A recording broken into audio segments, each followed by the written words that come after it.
Ladies and gentlemen, please welcome United States Senator of Florida, Marco Rubio.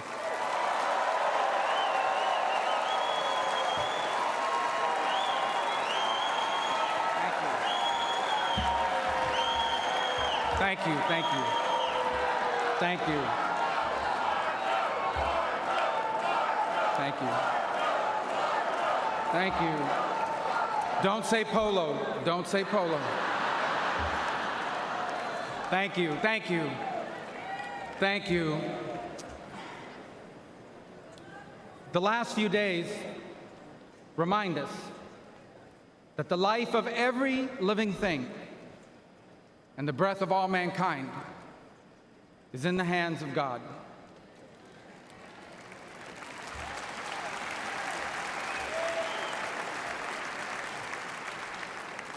We were brought to the precipice of the abyss, and by the hand of God, reminded of what truly matters in our lives and in our country. This thing we do called politics, it matters. It's not unimportant.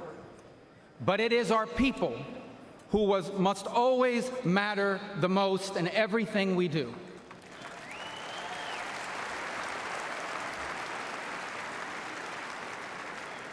By giving voice to everyday Americans, President Trump has not just transformed our party, he has inspired a movement.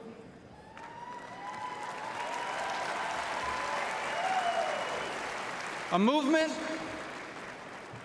of the people who grow our food and drive our trucks, the people who make our cars and build our homes, the people whose taxes fund our government, and whose children fight our wars. Americans like Corey Comparatori. He was a former fire chief and a loving husband. He was described as the best dad a girl could ever ask for, as a man of God who loved Jesus fiercely and looked after members of his church. Corey was one of the millions of everyday Americans who make our country great. He wasn't rich, he wasn't famous, and the only reason why we know his name and story now is because last Saturday, he shielded his wife and daughter from an assassin's bullet and lost his life the way he lived it, a hero.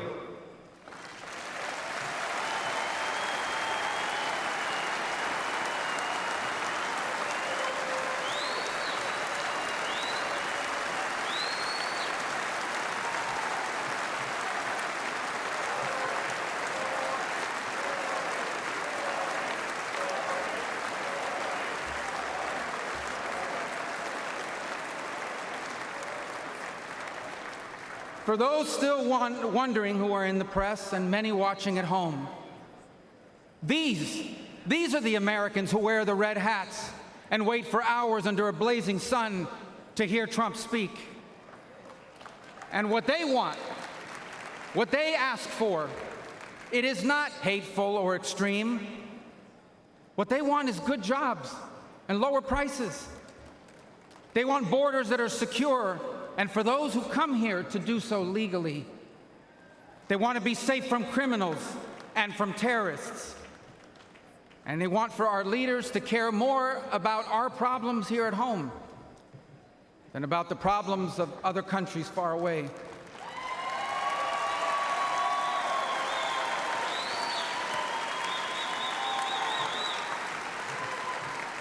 There is absolutely nothing dangerous or anything divisive about putting Americans first.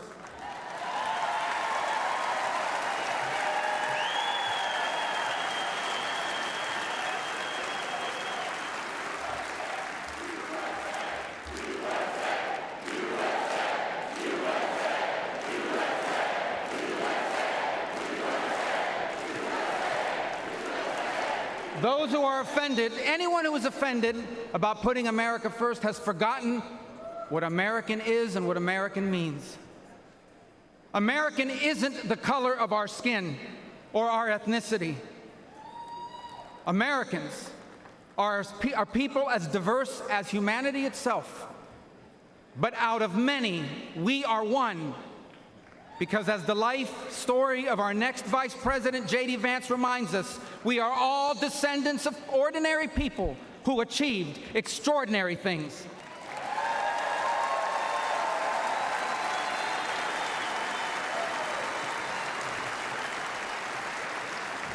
Who do we come from?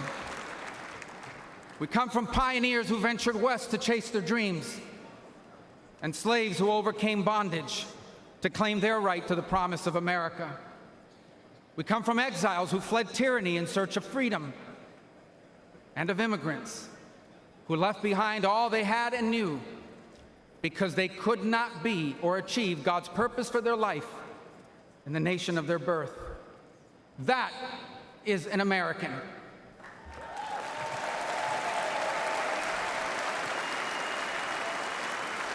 And putting Americans first must be what this election is about. When President Trump was in the White House, Americans had more money and lower prices. Our borders were secure and our laws were enforced. Iran was broke, the Taliban stopped killing Americans, and Putin didn't invade anyone.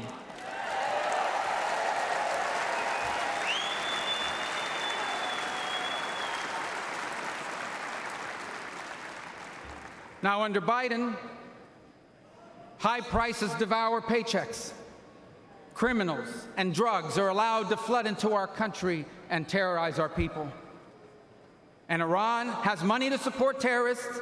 The Taliban humiliated us in Afghanistan, and not one, but two major wars have broken out.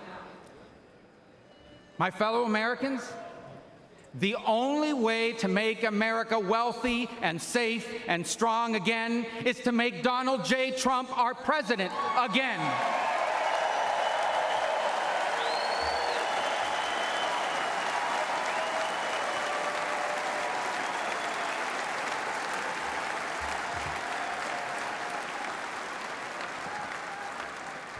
Our country has been injured by the bad decisions of weak leaders. But now, though bloodied by our wounds, we must stand up and we must fight. Fight not with violence or destruction, but with our voices and our votes. Fight not against each other, but for the hopes and dreams we share in common and make us one. And fight for an America where we are safe from those who seek to harm us on our streets and from abroad. And we will not be alone in this fight. For leading us in this fight will be a man who, although wounded and facing danger, he stood up and raised his fist and reminded us that our people and our country are always worth fighting for.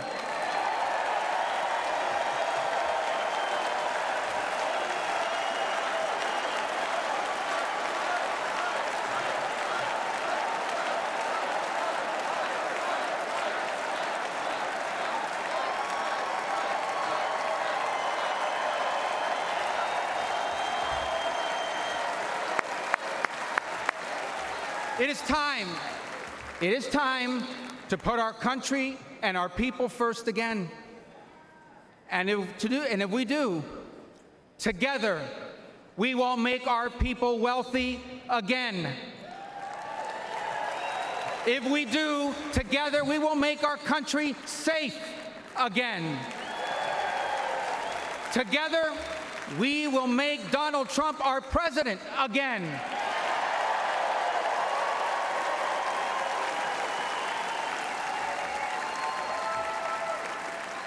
And together,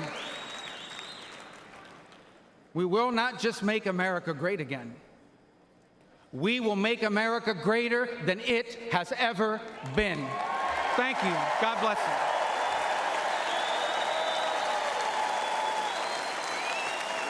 Hey, Sean Hannity here. Hey, click here to subscribe to Fox News YouTube page and catch our hottest interviews and most compelling analysis. You will not get it anywhere else.